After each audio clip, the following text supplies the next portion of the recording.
A frozen cabin at the edge of a Colorado forest. An old man stares at a half-dead wolf dog tangled in wire, bleeding into the snow. His hand trembles, not from the cold, but from memory. He once hunted creatures like this. Now, he kneels beside it. "Please," he whispers, not knowing if he's begging the dog to live or himself to change.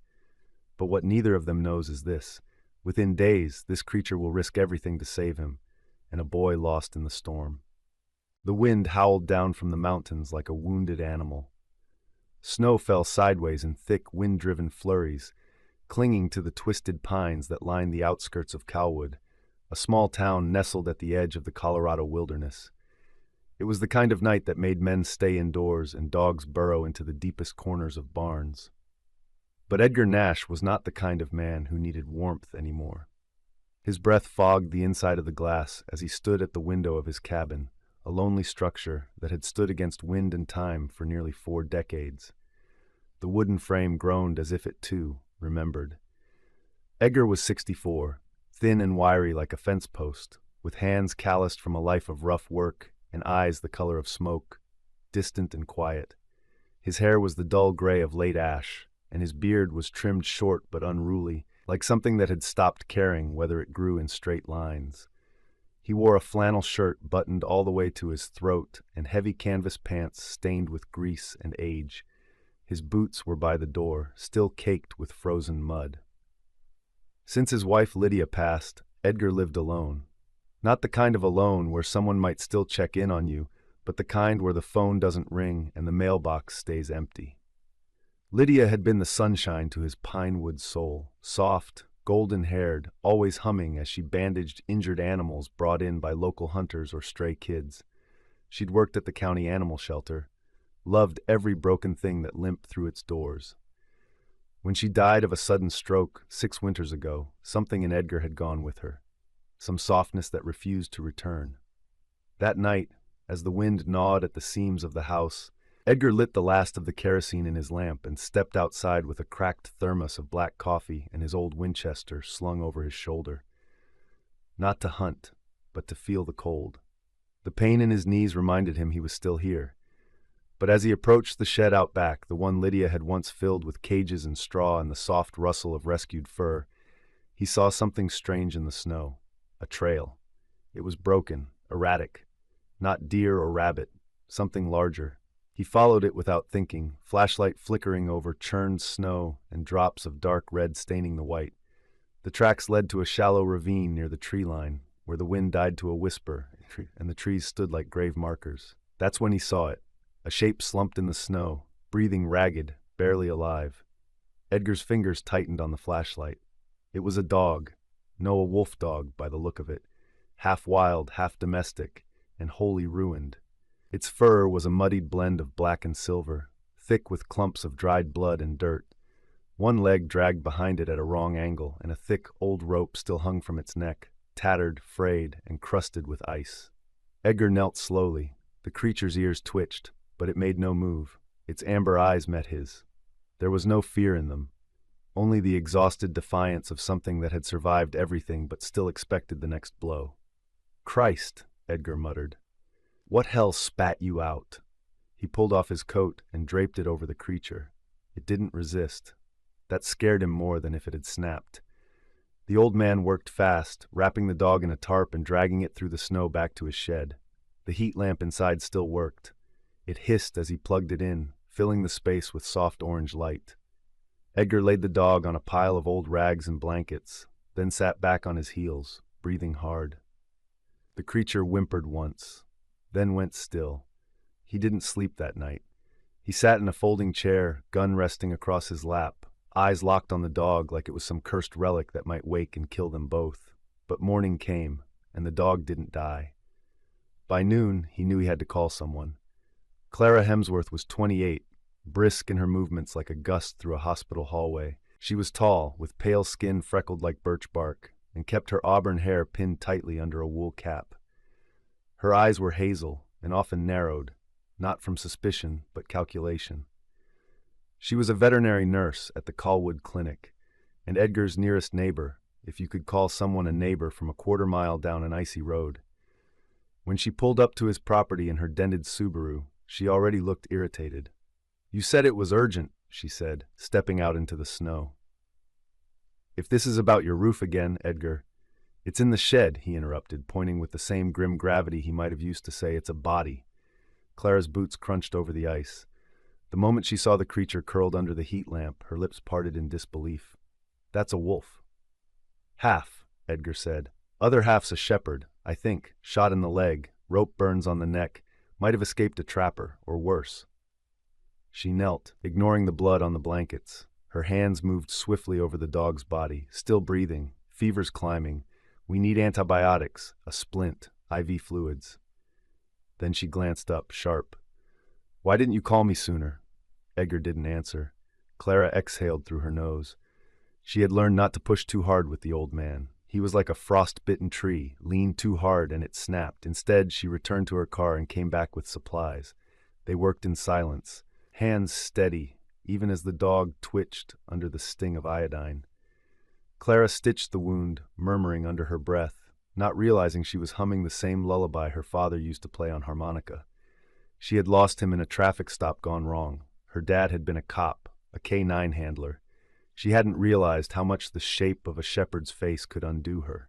Not until now. When the dog was bandaged and asleep, Edgar brought out a chipped mug of tea. "I need a name for him," he said, surprising even himself. Clara raised an eyebrow. "Him?" Edgar nodded. "Saw it when I cleaned the wound." She looked at the sleeping form. "Fang." He glanced at her. "Too dramatic," she shrugged. "Fits. Looks like something that's been fighting since birth." He didn't argue. That night, after she left, Edgar stayed beside Fang, watched the rise and fall of his chest. The heat lamp cast long shadows across the shed. Somewhere in the trees, wolves howled, a long, mournful note carried on the wind. But Edgar didn't feel alone anymore. The storm had passed, but the cold remained.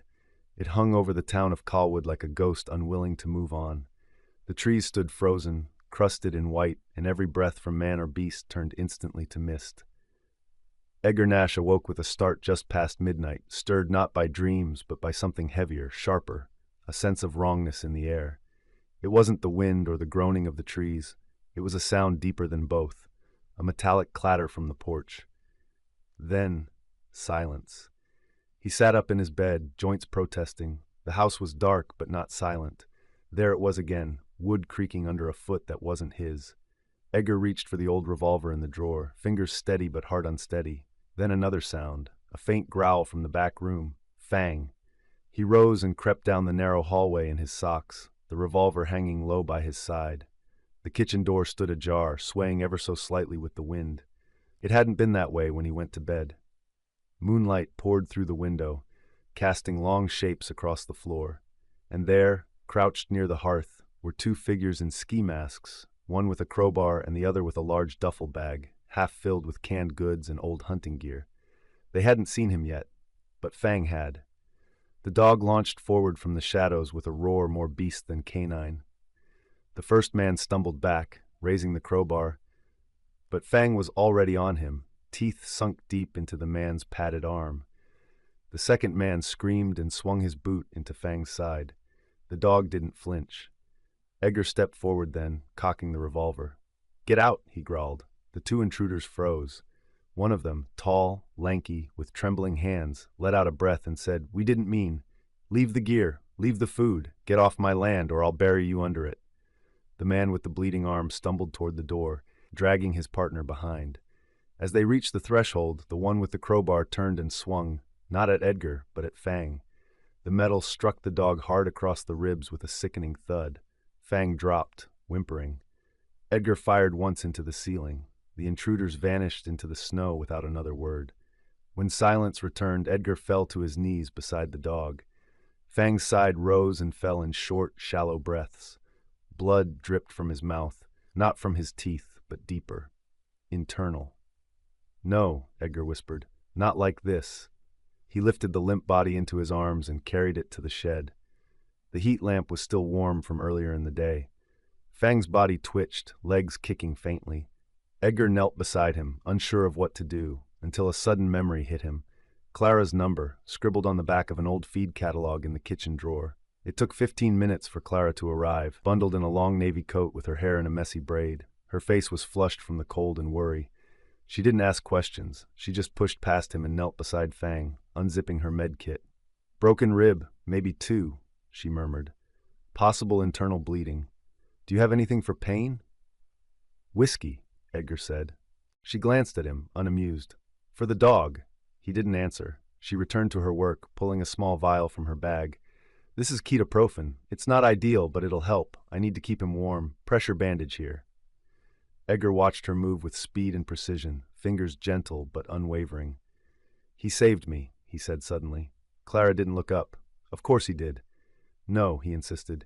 "He threw himself at them. Didn't wait to see what they'd do. He just chose me." Clara tied off the bandage and sat back on her heels, finally meeting his eyes. "That's what they do, Edgar. When they decide you're theirs, they'll bleed for you." Edgar stared at the flickering heat lamp for a long moment before he spoke again. "I used to shoot them. Wolves. Got paid for every pelt. There was a time I could track a pack blindfolded. I didn't think about it. I just thought, fewer wolves, more deer, cleaner woods, more money." Clara didn't respond. He continued, voice lower. "Lydia, my wife, she hated it. That shed used to be hers. She rescued strays, injured birds, even a bobcat cub once. Said every creature was worth saving. She died in that room. Stroke, fast. I didn't even get to say goodbye." Clara's voice softened. "You think Fang is punishment?" Edgar shook his head. "No, I think he's mercy. He showed up bleeding, half dead like the ghosts of every animal I shot came back and asked me what I'd do now. And I didn't run." Silence settled between them, not heavy, but healing. Clara placed a hand gently on Fang's fur. "My dad was K-9 unit. Died in the line of duty. The dog, Duke, refused to leave his body. They had to sedate him just to pull him off the scene." Edgar looked at her for the first time, really looked. She was tall, but carried herself like someone used to shrinking in hospital corridors. Her hands bore faint scars, bite marks, likely, and her voice, though firm, always held something held back, like a thread wound too tight. "You stayed in town after?" She nodded. "Didn't want to leave where he last was, or where Duke was buried. I guess we're both haunted." Fang stirred slightly under the blanket. Clara leaned down. "He'll pull through. Strong dog. He's not done yet." Edgar nodded, but his jaw tightened. "I don't want to bury another creature in that ground." "You won't." They sat in silence a while longer, the snow tapping softly against the windows of the shed. When Clara finally rose to leave, she turned to him. "Let me know if anything changes. I mean it.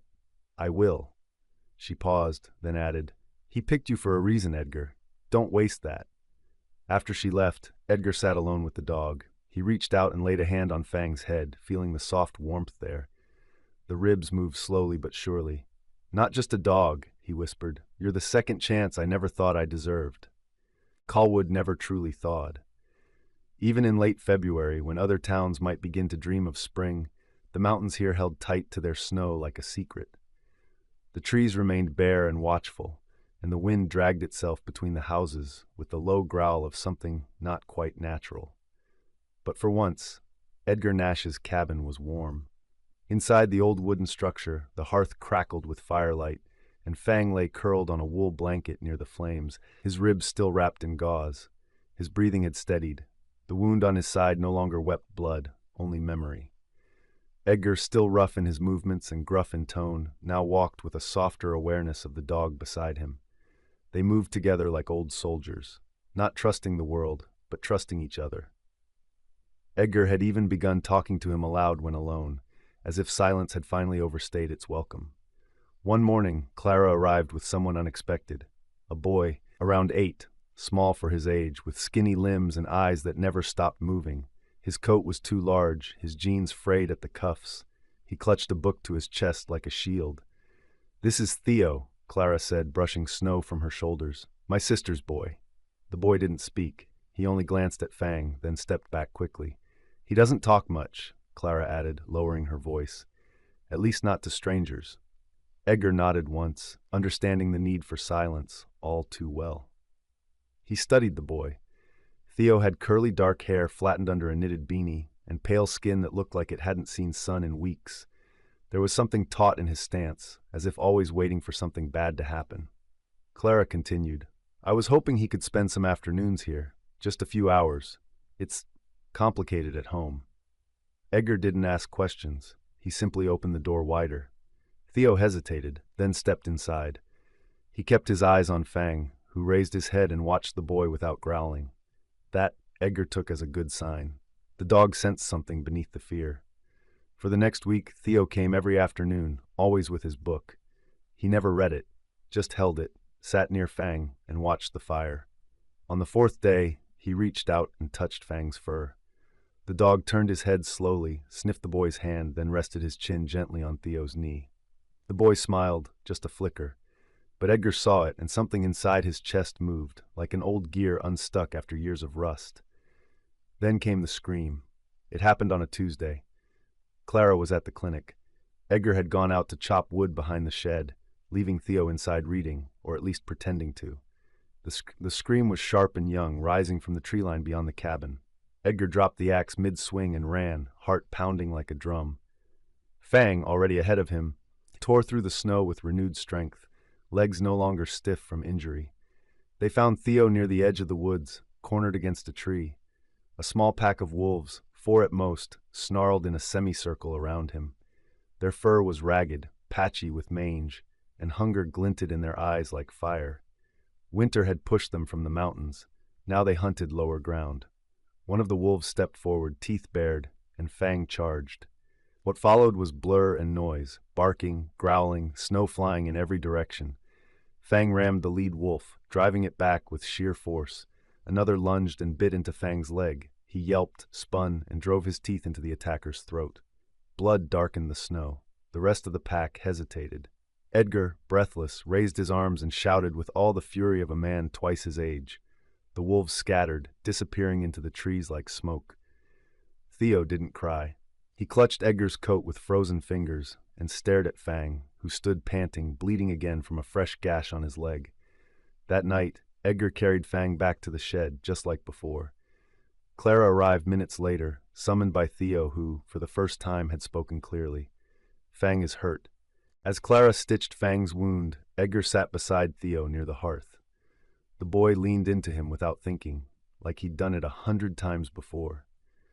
Clara watched the two of them, old man, silent boy, and felt something twist in her chest. She remembered her father's hands, calloused but kind, and the way his German shepherd would always lie at his feet, no matter how long the shift. Later, when Fang was stable and sleeping, Clara stepped outside with Edgar. The snow had paused, leaving the air still and bitter. "Thank you," she said, "for protecting him." Edgar shook his head. "He protected the boy. I just ran after them." She looked at him sideways. "He wouldn't have done it if he didn't think it mattered to you." They stood in silence for a moment. Then Clara added, "Theo's father, he's in prison, armed robbery, violent history, kids at school know, they make sure he doesn't forget." "That why he doesn't talk much," she nodded. "That, and the night his dad got arrested, he saw the whole thing. Guns, shouting, cuffs. He hasn't been the same since." Edgar looked down at his boots. "He's braver than I was at his age.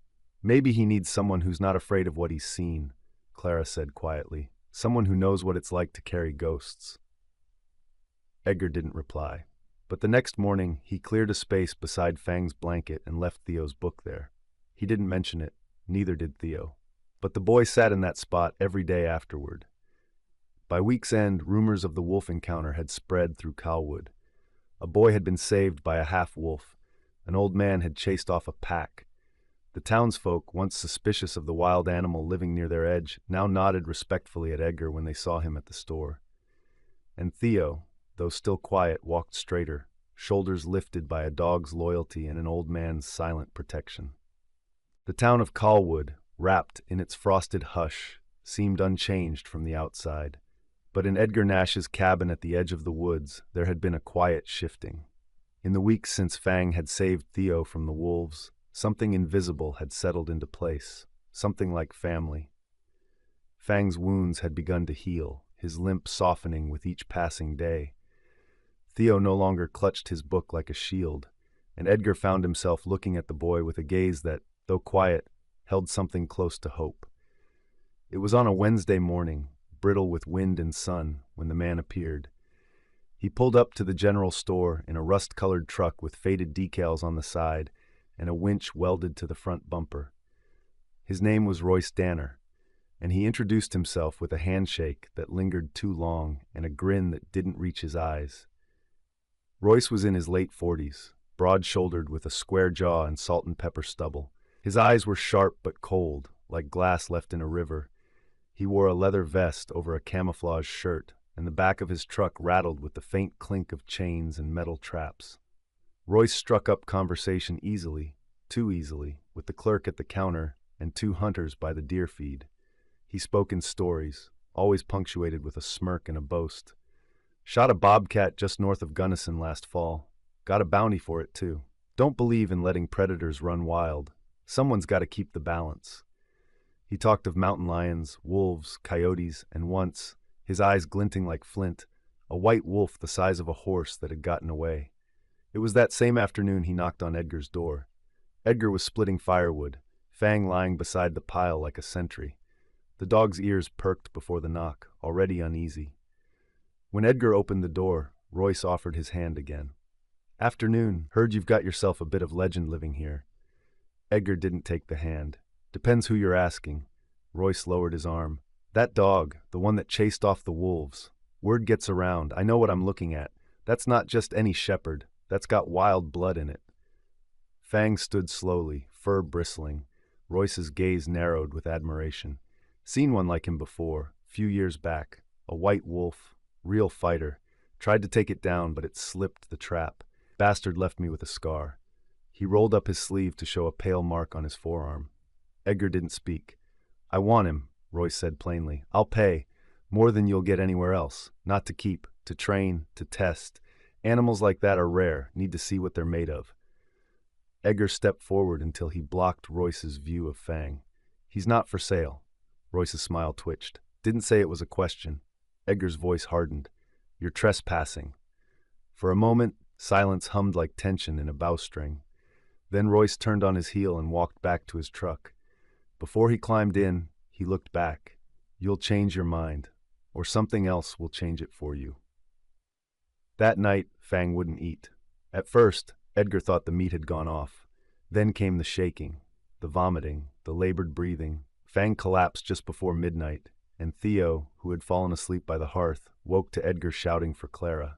She arrived faster than she should have been able to. Hair loose, scrubs still on under her coat, hands already pulling gloves from her pockets.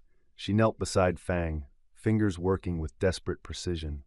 "He's been poisoned," she said. "Symptoms look like strychnine. Did he get into anything outside?" "No," Edgar rasped. "Not unless someone gave it to him."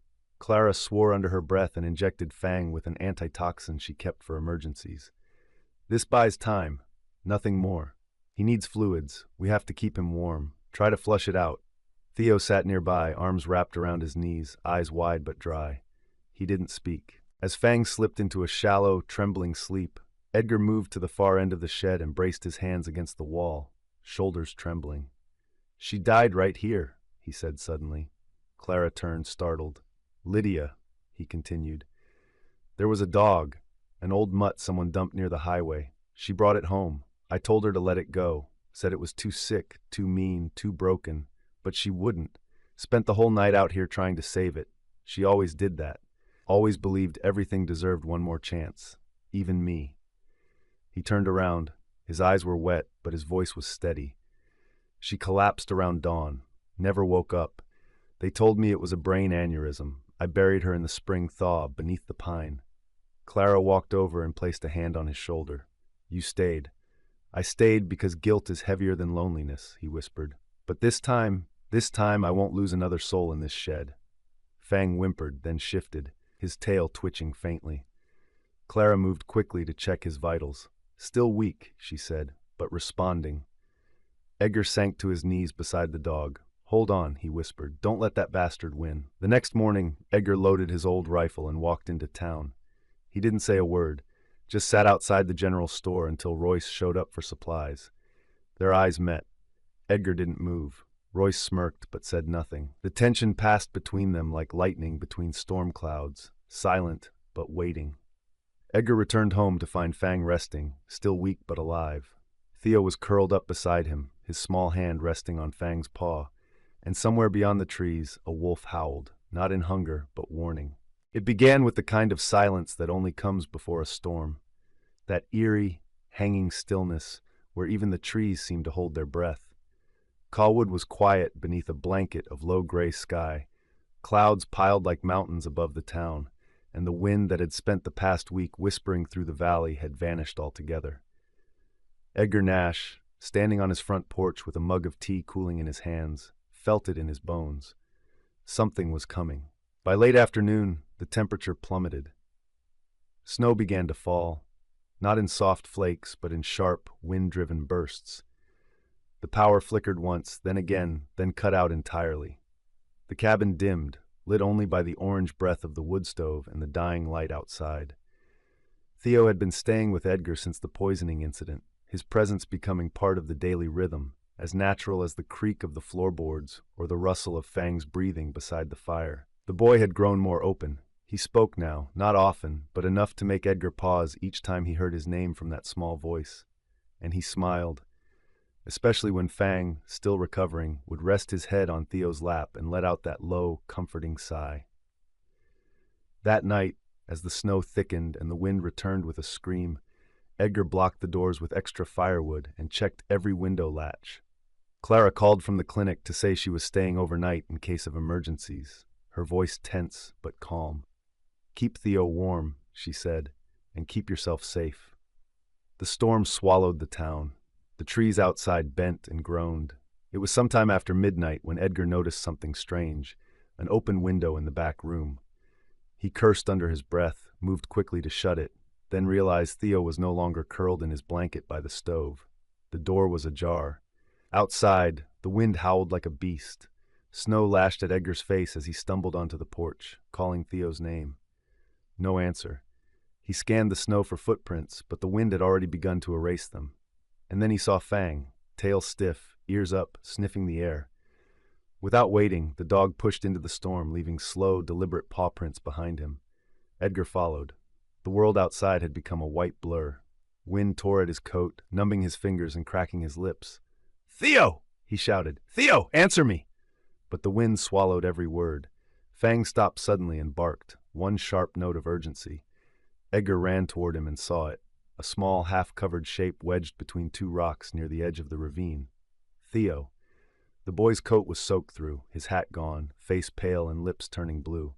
His small hands were curled around something furry, a kitten, mottled gray and black, limp but still breathing. Edgar's heart broke wide open. He dropped to his knees, reaching for the boy, but Fang was already there. The dog crawled beside Theo, curled his body over him, and pressed close. Heat, shelter. The dog's own body trembling from exertion but refusing to move. Edgar worked fast. He wrapped Theo in his coat, tucking the kitten inside, and used his arms to lift both the boy and the cat while Fang limped beside him, leaning heavily into Edgar's side. They made it back just as the storm peaked, the door nearly ripped from his hand by the force of the wind. Inside, Edgar laid Theo near the fire and worked feverishly to warm him. Blankets, hot water bottles. The cat meowed once, feeble but alive. Fang collapsed beside the boy, head resting on Theo's chest, eyes closed but breathing steady. Clara arrived less than an hour later, her coat covered in frost, her eyes scanning the room with panic that quickly softened into awe. She knelt beside Theo, checked his pulse, his eyes. "He'll be okay," she said, breath catching. "You found him in time." Edgar's voice cracked. "Fang found him." Clara looked at the dog, then back at Edgar. "You're the one who followed." They sat in the quiet for a long time, the firelight dancing across the walls. Clara leaned back and smiled faintly. "You know," she said softly, "when I was little my father used to tell me stories about protectors. People who didn't wear capes or badges, but who stood in the storm for others. I never thought I'd meet one. But tonight," she turned to him fully, "you're that man, Edgar, a protector." He looked away, uncomfortable with the praise. "I'm just an old man chasing ghosts." "No," she said, "you're chasing light, and you found it." He didn't answer, but his hand found Fang's head and rested there, steady and grateful. Theo woke by morning. His first words were not of fear or frost or even the kitten curled against his chest. He whispered, "Is Fang okay?" Edgar's voice was gentle. "He never left you." The storm passed by noon, leaving the town frozen but intact. Power returned, roads reopened, but something had changed in Edgar's cabin. A thread had woven itself between man, boy-dog, and now even a kitten named Ash. The storm had tested them, and they'd stood together. The thaw had begun, but the snow had not surrendered. Patches of ice still clung to the ground like old regrets, and the forest behind Edgar Nash's cabin stood like a wall of dark memories. Spring was a whisper in Colwood, not a promise. Yet within the cabin, warmth had returned, not just from the fire, but from the laughter of a boy and the thump of a dog's tail. Fang had recovered, mostly. The limp in his back leg remained, a stubborn shadow of the wounds he'd taken to protect Theo. But his eyes were bright again, and his ears twitched at every sound like a sentinel never off duty. Ash, the kitten Theo had rescued during the blizzard, now ruled the hearth with royal disdain, often curled atop Fang's back as if claiming the beast for her own. But that peace shattered just before dawn. Edgar woke to silence, not the usual kind, but a hollow, too-still emptiness. No breathing beside the fire. No soft pads across the floorboards. Fang was gone. At first, he thought the dog had wandered outside, maybe chasing a scent. But the door was ajar, not pushed open, but wedged with a thin piece of metal, the kind used to hold latches back. A footprint, deep and deliberate, marked the snow beyond the porch. Then another, larger, heavier, not Fang's. Edgar's breath turned to smoke in the cold as he followed the trail down the slope, heart tightening with every step. It didn't take long to find the tire tracks, muddy ruts that veered off toward the eastern forest, toward the place where few dared venture. Royce Danner's land, old hunting grounds carved into the pines, miles from town, isolated and soaked in rumor. By midday, Clara had arrived at the cabin, summoned by a terse phone call from Edgar.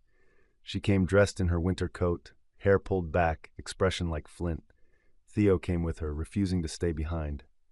"He needs us," the boy said simply, pulling on his boots. "He'd come for me." Edgar wanted to protest, to protect the boy from what lay ahead. But the look in Theo's eyes, fierce and calm, held no space for doubt. They left together, Edgar guiding them through snow-packed trails on a rusting snowmobile once used for logging. The wind tore at their coats, and the forest grew denser with every mile. At last, they came to a clearing where the trees opened like a wound, and at its center stood a shack. Royce's. It was a crooked structure, built of mismatched boards and corrugated metal, with animal cages stacked outside like tombs. The smell hit first. Iron, musk, old blood. Edgar motioned for silence. They approached on foot. Inside the shack, Royce stood beside a makeshift pen, Fang chained to a post. The dog's fur was matted with sweat and dirt, but he stood firm, teeth bared, eyes locked on Royce. The hunter wore a thick leather apron and heavy gloves, the kind used to train attack dogs or worse. He didn't see them approach. "You've got potential," Royce muttered to Fang, holding a stick in one hand, a taser in the other. "Wildfire. Just gotta learn who's holding the leash." Edgar's voice cracked through the air like thunder. "Step away." Royce spun, face tightening as he saw the rifle in Edgar's hands. Clara stepped out behind him, phone raised, already dialing the sheriff. Theo remained near the trees, hidden, small but alert. Royce laughed. "You gonna shoot me, old man?" "No," Edgar said, raising the rifle skyward. He fired once. The shot echoed across the valley, a warning to Fang. The sound snapped the dog into motion. With a growl that tore the stillness apart, Fang lunged forward, snapping the chain from its mount and ramming Royce backward. The man stumbled, dropped the taser, and scrambled for cover. Clara rushed forward to calm Fang, but the dog needed no words. He stopped just short of Royce, standing over him with bared teeth, unmoving. By the time the sheriff arrived, summoned by Clara's call, Royce had been disarmed and cuffed, his property searched, and evidence collected. Illegal traps, stolen dogs, blood-stained tools. Royce had done this before. This time, it had ended differently. But something else had changed in the snow and silence of that forest. On the way home, Theo asked Edgar to stop. They stood at a ridge overlooking the trees, white and endless. Theo turned toward the woods and let out a sharp, clear whistle, a sound Edgar hadn't heard before, but Fang responded instantly, ears up, tail thumping. The boy smiled. "You taught me," he said softly. "That sound. I heard you use it once out back." He remembers. Edgar looked at the boy, wind whipping at his scarf, cheeks red with cold and pride. For the first time, he didn't see the quiet child hiding behind a book. He saw someone brave, someone who listened, someone who led. You found him, Edgar said. Theo nodded. We found each other. They rode back in silence, the snowmobile cutting through fading snow, leaving behind the ghost of a hunter and carrying home something stronger. Family forged in frost and fear, but unbreakable now. The sky above Colwood churned with a strange energy, a bruised twilight pressing down as if the mountains themselves were holding their breath. The air was restless, filled with the kind of wind that doesn't simply pass. It carves, carries, warns. Edgar Nash stood on the porch of his cabin, staring into the dusk.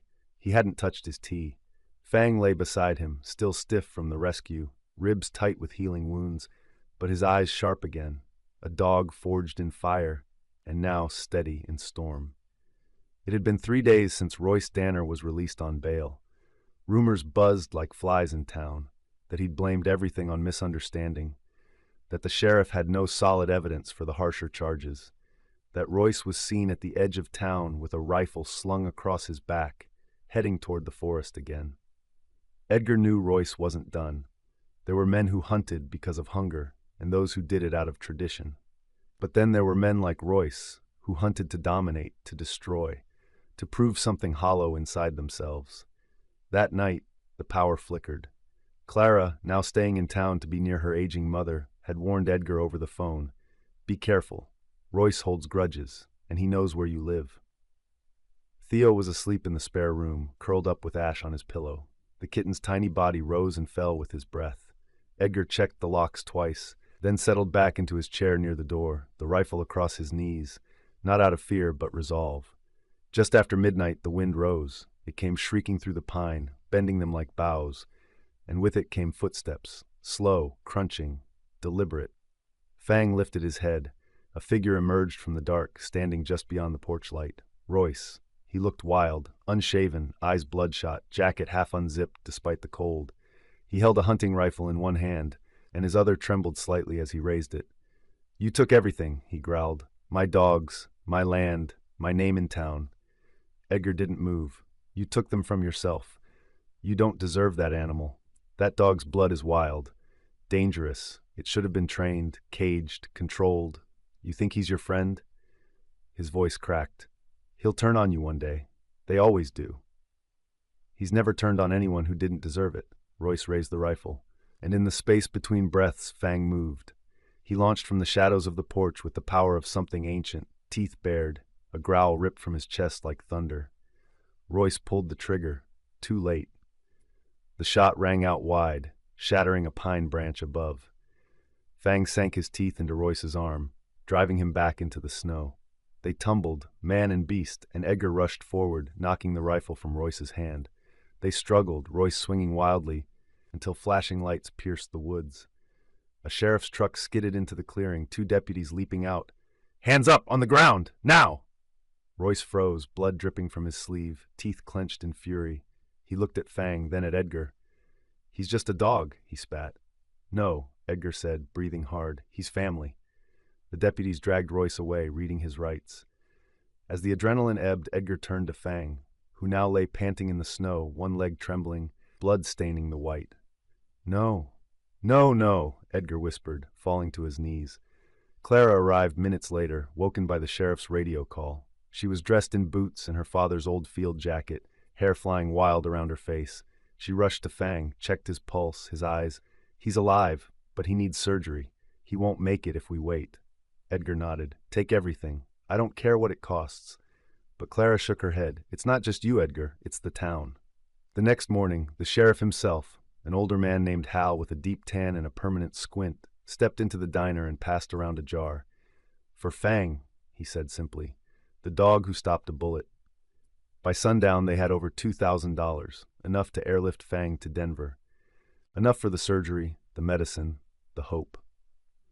Before Fang left, Edgar sat beside him in the back of Clara's truck, stroking the fur between his ears. "You stayed," he whispered. "Now it's my turn." The days that followed were slow, the cabin quieter than ever. Ash prowled the windows, mewing at every car. Theo stared at the fire for long stretches, whispering that whistle again and again like a spell. Then the call came. Fang had made it. The surgery had gone well. He would walk again, run again, be whole. Weeks passed, snow melted into earth, Buds bloomed where sorrow had once taken root, and one morning, with the wind soft for once, Edgar walked to the edge of his property, where a small headstone rested beneath an old pine. Lydia's grave. He stood there, hands in his coat pockets, and let the breeze lift his hair. "I found him," he said, "a soul wild as yours, broken like I was, and I'm not letting go this time." Behind him, footsteps, small ones. Theo. He held something in his arms. Fang. The dog limped slightly, still bandaged but alive, tail wagging, eyes bright. Edgar smiled. The wind passed through the forest behind them, not screaming this time, but singing. Sometimes God doesn't send us angels with wings. He sends them with paws, scars, and eyes that have seen too much but still choose love. Fang wasn't just a dog. He was a reminder that redemption is never out of reach.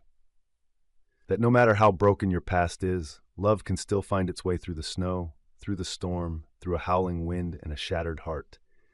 Edgar had given up on life, but God hadn't given up on him. Through a boy without a father, a woman carrying her own grief, and a wounded creature thought too wild to be saved, God weaved together a new family. Not perfect, but real. Not easy, but true. And maybe that's how miracles work. Not in thunder or fire, but in a quiet paw print beside your door when you thought you were alone. If you've ever felt broken, forgotten, or lost, know this: God still writes new chapters. If this story touched your heart, we ask you to do just one thing. Leave a comment sharing your thoughts, subscribe to the channel for more true and emotional stories, and say a little prayer for all the fangs in the world and the humans they were sent to save. May God bless you and your family, and may you never walk alone, even in the coldest winter. A woman alone on her farm, two men emerging from the orchard. She has nowhere to run, and no one around for miles. But just as the first man reaches for her, a shadow moves. A low growl slices through the spring air, and then he's there. The dog they all thought was broken, thrown away, but not done. What happened next would become legend in Alder Valley. But first, let me tell you how he got there. The windmill at Elowen Farm hadn't turned in over 20 years. Its rusted blades creaked only when the spring wind was strong enough to stir them, casting long, slanted shadows across the golden fields of rye. Beyond the mill, where the land dipped into a small ravine of thistle and brush, Maris Wind spotted something unusual that April morning, a shape lying too still for any farm animal, too large for a fox, too lean for a bear. Maris Wind was a tall woman for her age, nearly 80, with shoulders slightly stooped from years of lifting feed bags and hauling buckets across the barnyard. Her hair was a mix of silver and bone white, always braided back with a strip of old linen. Though time had taken much from her, her husband, her only son, her once steady hands, it hadn't taken her sharp eyes or her firm will. She walked with purpose, even now, even alone, even when no one was watching. She approached cautiously, the hem of her skirt brushing the wet spring grass. The thing by the windmill lifted its head. It was a dog, a German shepherd. Even lying down, it was large, male, likely over 80 pounds, though his ribs showed through a coat mottled with mud and burrs. His fur was mostly sable, fading to gray around the muzzle, and his ears stood alert despite his ragged state. One eye was slightly swollen, and an old scar ran along his left flank, partially hidden beneath the dirt. His eyes, deep amber, watched her not with fear, but with a strange, measured calm. He didn't growl, he didn't flinch, he simply observed. Maris stopped a few paces away. "You poor thing," she murmured, her voice gravelly from years of early mornings and cold winters. "Who left you like this?" The dog didn't answer, of course, but something about the way he held her gaze made her feel like he understood the question, like he might, in some other world, have answered it. She glanced around. No collar, no tag, just the open sky and the breathing fields. Then she noticed it. The way he lay, not in rest, but in position. Half curled, facing outwards as if guarding something, or someone, the way a soldier might keep watch at the edge of camp. Maris sighed. "You're a sentinel, aren't you?" He blinked once, slowly. "Rook," she said aloud, surprised by her own voice. "That's what I'll call you." It had come from nowhere, yet felt perfectly right, like naming a star or a storm. Rook didn't move, but she could swear his ears twitched at the name. She fetched water first, then raw eggs from the chicken coop. By the time she returned with a shallow bowl, Rook had not moved an inch, except to shift his gaze to her hands. He drank carefully, almost politely. When he finished, he rested his head on his paws, eyes half-lidded but still alert, always watching. Later that afternoon, her granddaughter Isla arrived. Isla Wynn was 31, tall like her grandmother, but with a straighter spine and sharper cheekbones. She wore her dark chestnut hair in a loose ponytail and always dressed in practical colors: olive green jackets, faded jeans, boots built for walking rather than style. Having grown up between foster homes after her mother's early passing, Isla developed a quiet, thoughtful demeanor. She rarely raised her voice, but when she spoke, people listened. After years of teaching in urban schools, she had returned to Willow Glen to take a job at the local elementary, hoping for peace, space, and something that resembled a home. She parked her truck near the barn and stepped out with a tote of supplies. "Gran?" she called. Maris stood near the windmill, still watching the dog. When Isla reached her, she froze. That's a German Shepherd." Maris nodded. "He was lying there this morning. Looks like he's been through something." "More than something," Isla murmured. "That posture, the scars. Gran, that's no farm stray. He hasn't barked once, won't come closer than a few feet, but he watches everything like a scout."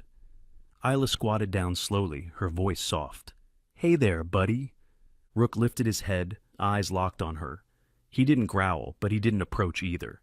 "He's trained," Isla said after a moment. "Police or military. Look at the way he holds himself. He's listening for command tones." Maris raised a brow. "Then someone discarded him, left him out here like old rope." Isla stood, dusting off her knees. "If he's XK9, Gran, there might be a chip.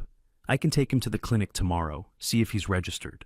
"Let him rest first," Maris said, her tone quiet but firm. "He's home now." Isla gave her grandmother a long look. "Are you sure about this?"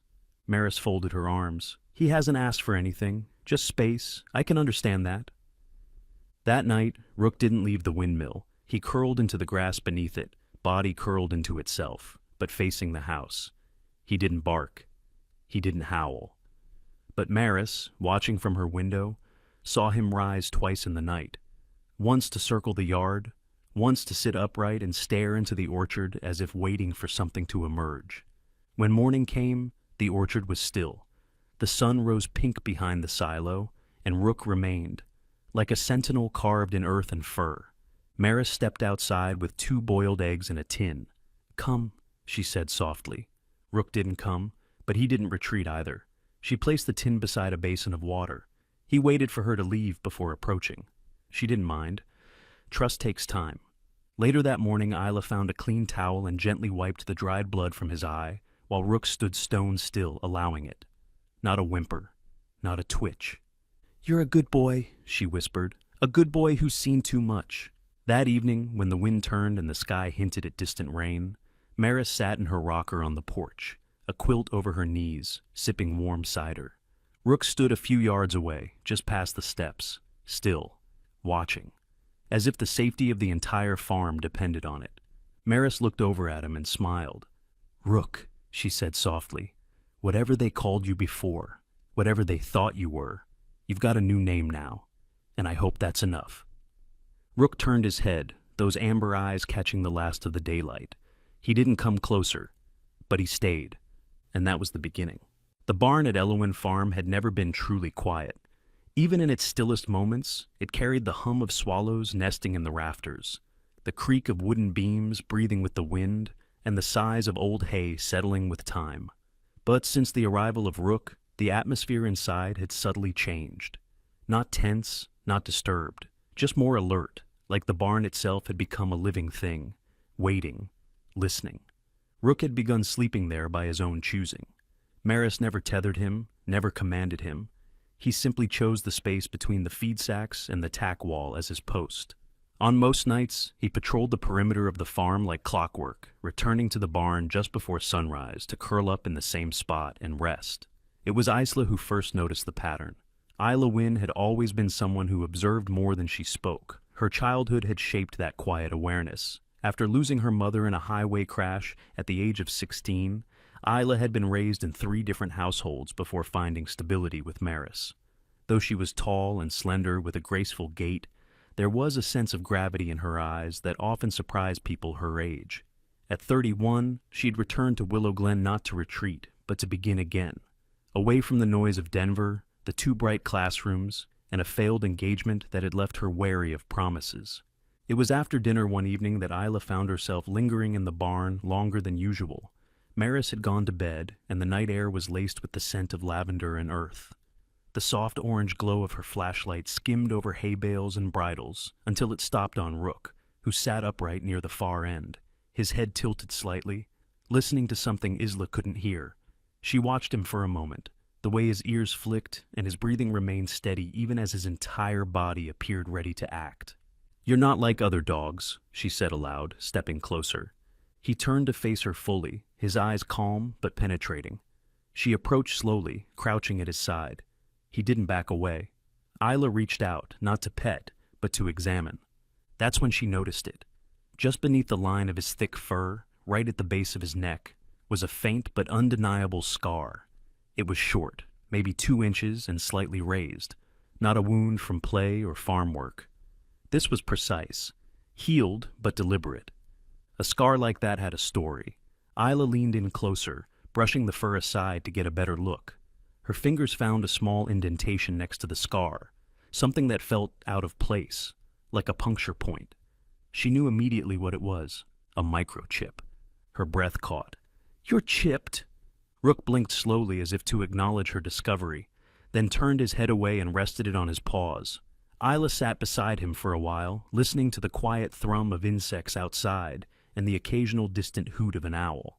The possibilities stirred in her mind. A chip meant data, a chip meant identity, and identity meant answers. She hadn't known where he came from. But now, at last, she had found the beginning of a thread to pull, and she was ready to follow it. The morning sun slanted low across the Aloan farm, gilding the rye fields in golden light and casting long, soft shadows over the gravel road that led to the county veterinary clinic. The bed of Isla's pickup truck rattled lightly as it moved along the bumpy lane, Rook standing with his front paws against the side rail, ears perked, head lifted into the breeze. He didn't whimper, didn't fidget. He looked ahead with a steady gaze, as if he already knew where they were going, and why. Isla sat behind the wheel, one hand on the steering wheel, and the other wrapped around a lukewarm cup of coffee. Her brow was furrowed in quiet concentration, not from the drive, but from the thoughts swirling beneath the surface. The scar on Rook's neck wasn't just a wound. It was a story, and today, she was going to hear it. The clinic sat just off the town's main road, tucked between a small feed store and an abandoned gas station, whose sign still faintly read, "Fill her up." The vet's office was a pale brick building with blue shutters and a weather-worn sign hanging above the door. Willow Glen Veterinary Care. Inside, the reception area was warmly lit, with framed pictures of dogs and cats lining the walls, and the faint scent of disinfectant and lavender in the air. Behind the counter stood Dr. Clara Hastings, a woman in her late 40s with kind but perceptive eyes, short blonde curls, and a no-nonsense posture shaped by decades of dealing with both frightened animals and their anxious owners. Clara was practical, thorough, and known throughout the valley as someone who always did the right thing, even when it wasn't easy. She looked up from her clipboard as Isla walked in, Rook pacing calmly at her side. "Morning, Isla. I take it this is the new tenant I've been hearing about?" Isla gave a tired smile. "His name's Rook. Gran found him by the windmill. He's chipped, I think." Clara stepped around the counter and knelt in front of Rook. He didn't flinch as she approached. Instead, he looked straight at her, unmoving, as if evaluating her intentions. "Well, you're a serious one," she murmured, reaching out to scratch gently behind his ear. "Let's see what you've got hiding under that coat." They moved into the exam room, where Rook obediently stepped onto the scale without being told. He weighed in at 84 pounds, all muscle and discipline. Clara pulled out the microchip scanner and ran it along his neck. A sharp beep filled the room. "Got it," she said. She turned to the computer and typed in the identification number. Her eyes scanned the screen slowly, then narrowed slightly. "Well now," Isla leaned forward. "What is it?" Clara turned the screen so Isla could see. The file was sparse but unmistakable. Name, Rook. Breed, German Shepherd. Unit, K-9 Division, Little Rock Police Department. Handler, Officer Nate Bowers, deceased. Status, decommissioned. Notes: do not redeploy. Unfit for duty after field incident resulting in injury. Isla's stomach tightened. Unfit for duty? Clara nodded. There's no detail here, just a tag. Someone marked him as unstable after his handler died. No reassignment, no rehabilitation. He was released without formal retirement. Just thrown out. Clara's voice was soft. It happens. The department loses a handler, and the dog is seen as a liability. Some are rehomed, others get lost in the system. Isla looked down at Rook. He sat beside her chair, calm, attentive, watching them with a quiet patience that didn't match the word unstable in the slightest. Whoever made that note, she said, didn't know this dog. Clara tilted her head. Or they didn't care to try. They left with a printed copy of the file and a recommendation from Clara to contact a former K-9 officer she knew from her days volunteering in Arkansas. Name's Jonah Weir. He trains retired service dogs and tracks cases like these. He might know more. Back at the farm, the afternoon settled in with its usual rhythm. The wind moved through the alfalfa fields like a tide, and Maris stood beneath the walnut tree, trimming dead branches with long-handled shears. She was dressed in a faded denim shirt, sleeves rolled to the elbows, her silver braid tucked under a wide-brimmed sun hat. Rook trotted alongside Isla as they returned, tail held high but relaxed, eyes scanning the horizon. Maris straightened when she saw them. Well? Isla handed her the paper. Maris read in silence, jaw tight. So, she said quietly, they discarded him. They called him unfit, Isla said, after his handler died in the field. Didn't even bother trying to rehabilitate him. Maris looked over at Rook, who had settled under the porch swing and was watching a group of starlings hop near the barn. Seems to me, she said, they just didn't want to deal with a dog in mourning. Over the next few days, Rook seemed to blossom into his role at Elowin. He developed a curious attachment to the henhouse, often lying just outside it, as if guarding the hens from invisible threats. When a pair of squirrels began gnawing on the barn's stored grain sacks, Rook chased them out with such discipline that it felt less like instinct and more like strategy. At night, he returned to his post by the barn, rising twice between midnight and dawn to complete his patrol of the property. Once, Ela woke to the sound of his low growl and looked out the window just in time to see Rook standing still by the orchard, ears pinned forward, tail held level. She couldn't see what he saw, but he stayed there for nearly an hour, alert and unmoving, until finally returning to the barn and curling up beneath the old saddle rack. One evening, as the last of the sun slipped behind the hills, Maris sat on the porch with a glass of warm milk and a blanket over her knees. Rook lay beside her with his chin on his paws, eyes half closed, but still listening. You feel things, don't you? She said softly. You carry what they gave you, even if they didn't want it anymore. She reached down and scratched behind his ear. For a moment, he leaned into her touch before letting out a slow sigh. That night, Isla sat at the kitchen table, her laptop open with Jonah Weir's name already searched. She hadn't called yet, not because she was unsure of what she'd learn, but because she already knew. This dog, this animal marked unfit by a broken system, had more discipline and heart than most humans she knew. Whatever had happened that day in Little Rock, it wasn't Rook's fault. She looked up through the kitchen window, where the porch light illuminated the silhouette of Rook, once again standing by the gate, watching over the land like a soldier still waiting for orders. And that was when she decided, whatever the past held, it would not define him anymore. Because here, at Elowin Farm, he was no longer discarded. He was seen, he was needed, and he was home. The western edge of Alder Valley was known less for its beauty and more for its silence.